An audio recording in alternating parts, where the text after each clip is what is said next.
Siti Robiatul Adawiyah, mahasiswa Kesehatan Masyarakat Universitas Siliwangi. Di sini saya bersama dengan Kepala Puskesmas Ibu Pangayungan, Ibu Perfiani. Ya, perkenalkan saya Dr. Kiki Elida Dharma MM sebagai Kepala Puskesmas Pangayungan, di mana kita bertempat di perumahan BRP Kelurahan Pangayungan. Wilayah kerja kita memang cuma satu kelurahan, tapi alhamdulillah penduduknya merupakan yang paling padat di antara kelurahan-kelurahan lain di Kota Tasikmalaya, sekitar 22.000 jiwa. Ya. Mungkin di sini pada kesempatan kali ini saya ingin mewawancarai Ibu terkait masalah kesehatan yang ada di wilayah kerja Puskesmas Ibu Pangayungan ini. Apakah Ibu berkenan untuk saya mencari? Ya, silahkan. Terima kasih Bu. Mungkin untuk mempersingkat waktu dimulai saja ya Bu. Ya. Sudah berapa lama Ibu menjabat sebagai Kepala Puskesmas di Puskesmas ini? Saya menjabat sebagai Kepala Puskesmas dari tahun 2018 sampai 2022 di Puskesmas Nomborsari. Kemudian pindah ke Puskesmas Pangayungan dari tahun 2022 sampai 2025. Terima kasih. Ya, Kalau untuk masalah kesehatan tertinggi di Puskesmas ini itu apa saja Ibu? Di Puskesmas Pangayungan masalah kesehatannya hampir mirip sama ya dengan masalah puskesmas lain di Kota Tasikmalaya. Yang pertama itu tadi adalah penyakit tidak menular, masih tingginya angka hipertensi dan diabetes mellitus untuk di warga Kelurahan Pangayungan, yang mana kita menguatkan strategi kita adalah menguatkan screening untuk masyarakat atau peserta kapitasi BPJS yang ada di Puskesmas Pangayungan. Dari screening kita harapkan dapat mencegah. Dari screening itu adalah pencegahan sebelum terjadi, yang mana dalam kesehatan sebenarnya itu sangat penting mencegah sebelum sakit. Ya, disitulah pentingnya usaha-usaha program yang ada di Puskesmas seperti promosi kesehatan, kemudian supaya screening juga ada minum obat ya sebelum menjadi terlalu jauh. Dari promosi kesehatan, dari screening didapatkan orang-orang yang berpotensi menjadi hipertensi, menjadi diabetes. Saat itu kita sudah memberi pengetahuan ya, kita sosialisasikan mulai dari gaya hidup sehat seperti olahraga, menjaga makan, dan kemudian untuk yang sudah terdiagnosa ya kita sarankan supaya minum obat dengan teratur. Nah, kebetulan Puskesmas Pangayungan itu punya ada inovasi kita, yaitu sistem notifikasi. Sistem notifikasi Puskesmas Pangayungan ini mengingatkan pasien-pasien yang sudah terdiagnosa hipertensi, diabetes, bahkan yang kita sudah juga ke pasien TB untuk mengingatkan mereka minum obat, bahkan juga ke gizi, yaitu ibu hamil yang harus meminum obat apa? Kalau ibu hamil tablet tambah darah ya, tablet tambah darah itu kan harus ada beberapa kasus tidak sama ya, ada yang dalam berapa bulan dia minum obatnya, kalau baik paling cuma 1 tablet selama berapa bulan. Tapi kalau ibu hamilnya kekurangan energi kronis ataupun anemis, berarti kan penanganannya beda. Di situ di sistem itu kita sudah simpan. Kemudian kita pada suatu waktu mereka minum obat, apakah ibu udah minum obat itu setiap hari? Apakah udah diminum obat hipertensinya? Apakah diminum obat TB-nya? Jadi kita mengirimkannya selain ke HP-nya pasien juga ke HP keluarga sebagai pengawal minum obat. Nah, kenapa? Penting supaya kalau yang sudah terdiagnosa itu jadi paham bahwasannya mempertahankan keadaan yang sekarang itu tetap lebih sehat daripada nanti ujung-ujung jadinya stroke atau misalnya DM jadinya Kalau DM juga bisa membuat tidak produktif kan. Jadi kita usahakan, itulah intinya puskesmas, menjaga masyarakat yang sehat tetap sehat, menjaga yang sakit supaya bisa sehat. Tuh, situ PTM tadi ya, banyak ya PTM. Yang kedua mungkin tadi yang kemarin kasus yang kami hadapi di sini adalah pasien TB. TB itu kan berjenjang ya, dari pasien minum obat ya TB yang resisten obat biasa sama MDR resisten obatnya itu multiple ya, MDR multiple drug resistant, kemudian ada XDR. Kemudian kebetulan kasus pasien XDR di Kota Tasik itu satu yang adanya di kami. XDR itu dia levelnya di atas lagi dari MDR, bayang ya. Dan asalnya bagaimana ini mensosialisasikan ke masyarakat, walaupun kelihatannya baik-baik saja, fit-fit aja gitu ya, pasien yang bersangkutan ya, tapi beliau itu sudah terdiagnosa XDR. Dan yang lebih membuat complicated adalah dia menolak minum obat. Lebih complicated lagi apa? Dia punya istri yang sedang mengandung. Ya, jadi satu persoalan itu seperti efek kartu domino ya. Ya kita tahu TB itu adalah penyakit yang sangat infeksius, menular gitu ya. Kan kalau saya dulu sering bilang jauh lebih berbahaya TB daripada COVID.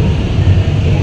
Nah, karena pasien yang menolak, tapi dia mempunyai istri yang lagi hamil, kebetulan istrinya juga dalam pengawasan bidan-bidan puskesmas Manglayungan. Karena apa? Karena istrinya kekurangan energi kronis. Nah, bayinya apakah akan berkembang maksimal? Kalau lahir atau apa mungkin terindikasi akan menjadi anak yang gizi kurang atau stunted, dan mungkin ada pertumbuhannya yang tidak maksimal. Apakah kita berlepas diri?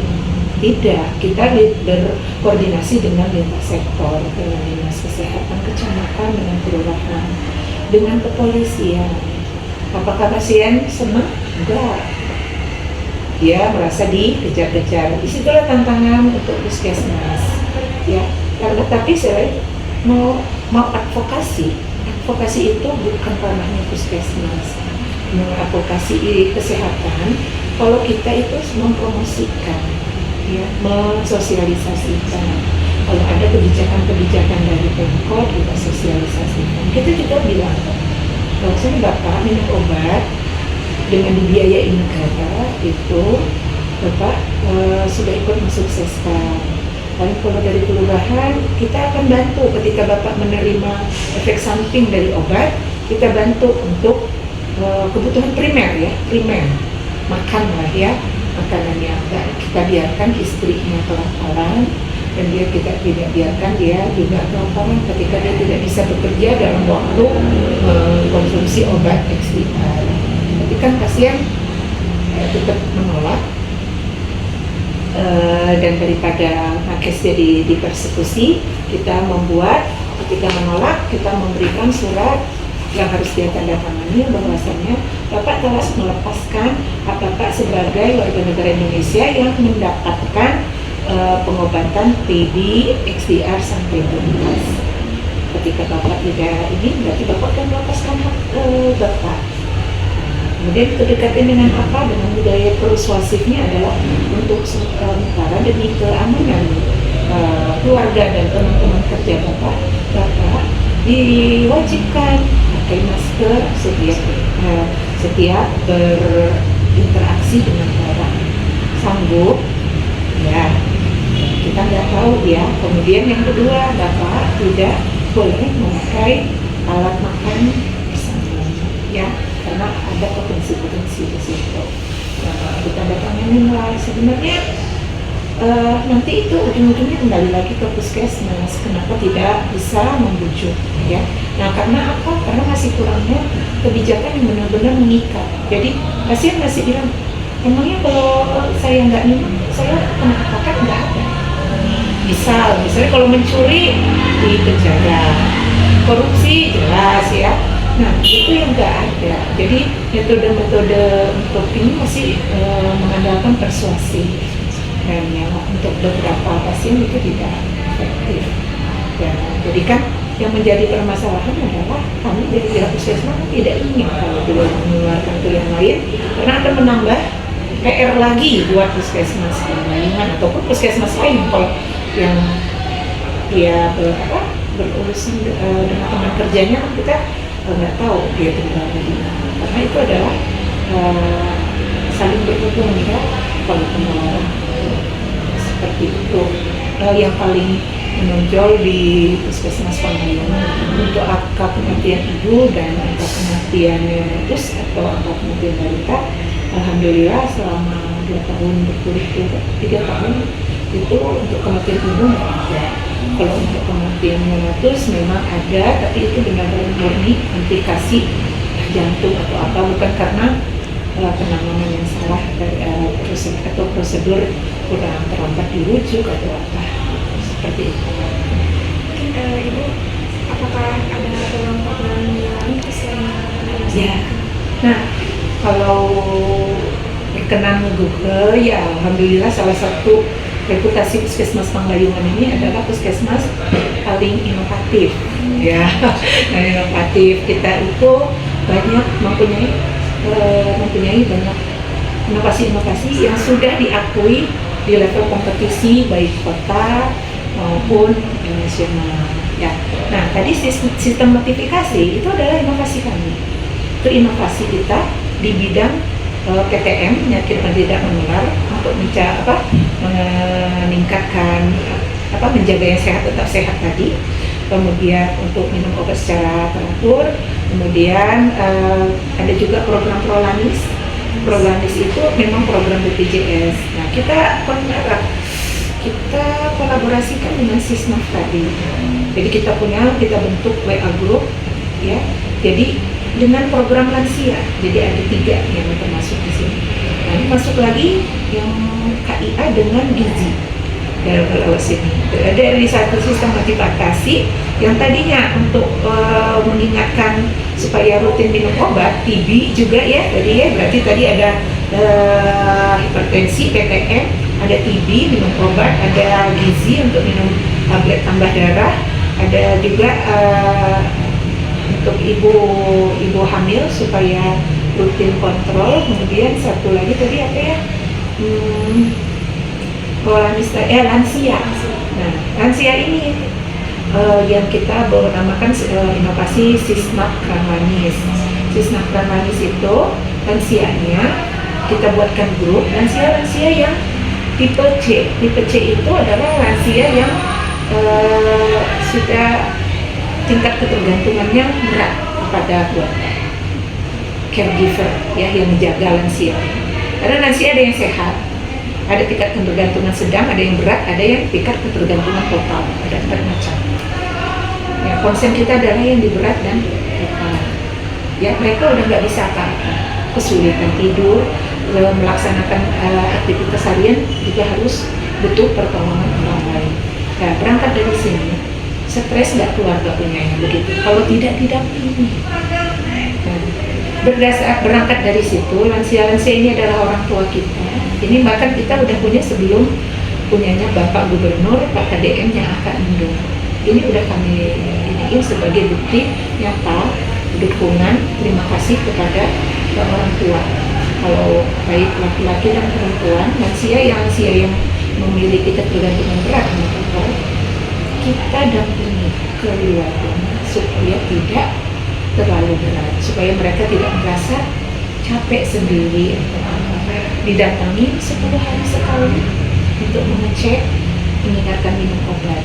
Untuk obat yang pasti beliau agro ke keluarganya apakah sudah diminum.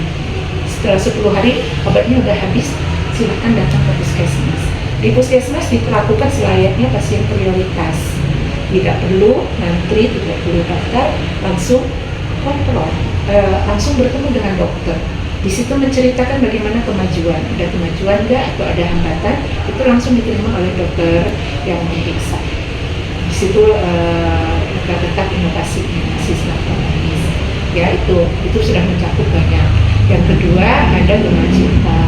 Gema Cinta itu di inovasi di kesehatan ibu dan anak.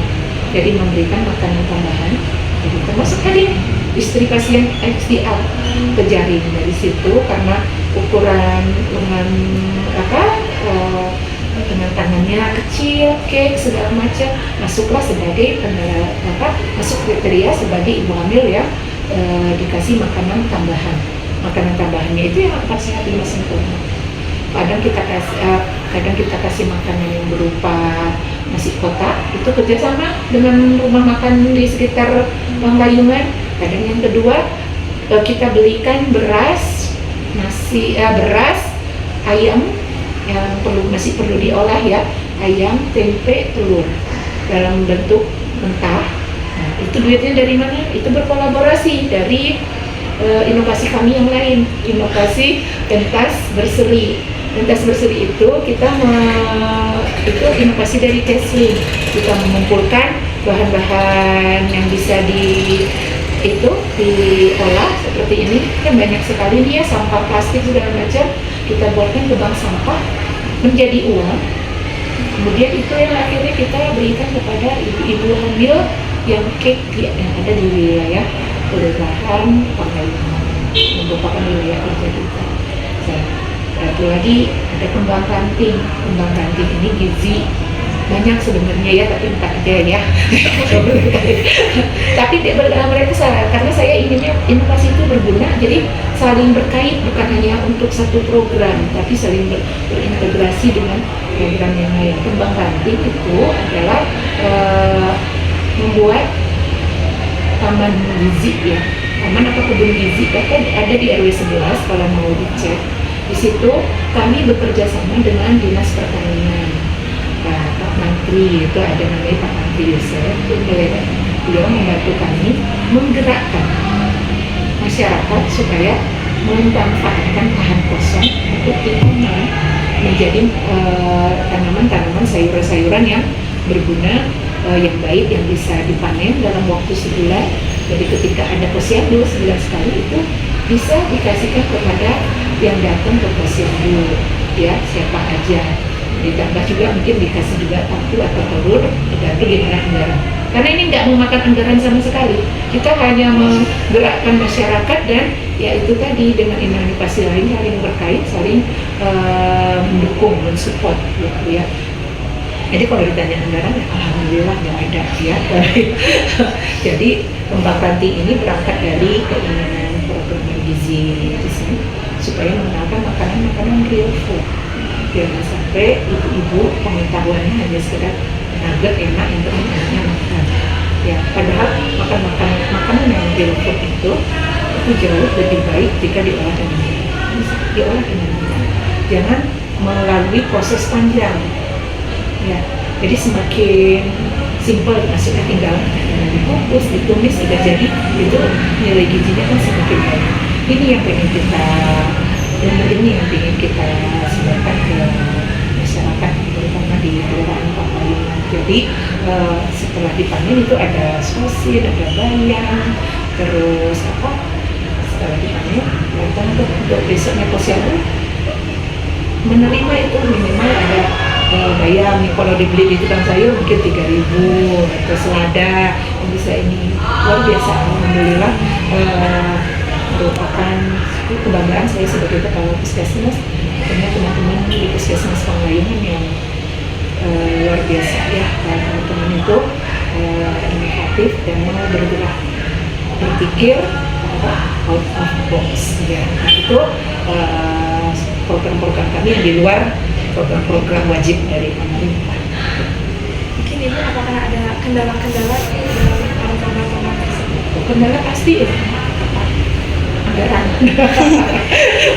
Itu pasti, karena memang kita tidak punya anggaran. Tapi yang namanya out of box tadi, bagaimana menjalankan program dengan anggaran yang ada. Karena kan program ini berhubungan dengan program-program wajib. Jadi bagaimana ada biaya misalnya yang dibiayai itu bisa menjadikan kegiatan ini juga bagian dari program-program wajib tadi. Jelas ya, kita membuat program inovasi ini bukan untuk menandingi program yang besar, tapi justru untuk mendukung program-program wajib yang ada di puskesmas. Yang kedua, jelas SDM. Ya, SDM. Jadi kenapa? Karena untuk memberdayakan masyarakat, jelas pasti dibutuhkan teman-teman itu terus membuat bonding dengan masyarakat, berarti melaksanakan tugas di luar, ya. Nah, sedangkan di dalam gedung juga ada pelayanan-pelayanan, misalnya gizi juga, tugas gizi cuma satu, tapi seringnya memantau posyandu, tapi tetap harus melayani pasien-pasien yang tadi misalnya stroke atau apa, bagaimana, ya kayak apa, ya tadi hipertensi, diabetes, itu kan harus konsul dengan petugas gizi bagaimana bahwa makanan apa nih yang bagus, ya. Nah, kemudian bidang perawat, ya. Sebenarnya untuk SDM kita ada beberapa yang perlu, tapi secara keseluruhan SDM sih sudah lumayan lah, nggak jomplang banget. Ya. Kemudian yang ketiga itu sarana prasarana. Bagaimana meningkatnya? Seperti mau buat tempat sampah, nanti boleh tuh dipoto ada pentas tadi mengumpulkan ini. Nah, itu ada kerjasama. Kita itu kalau nggak salah itu kerjasama antara UNSI dan Bapelitbang, kita bisa mendapatkan itu.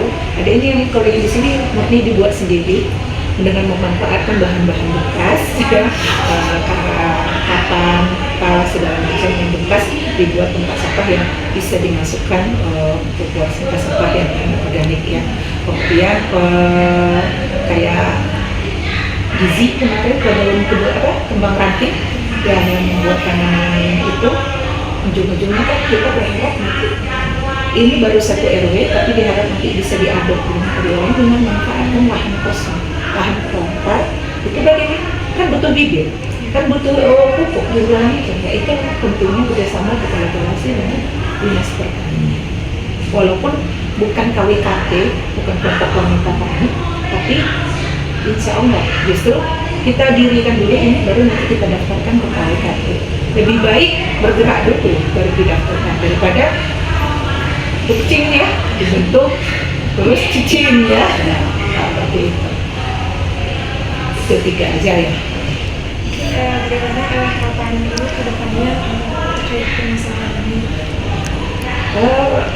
Kita mah kalau di puskesmas nggak ada harapan muluk-muluk ya. Namanya kita berharap adanya kebijakan-kebijakan yang bisa membantu gerakan teman di lapangan.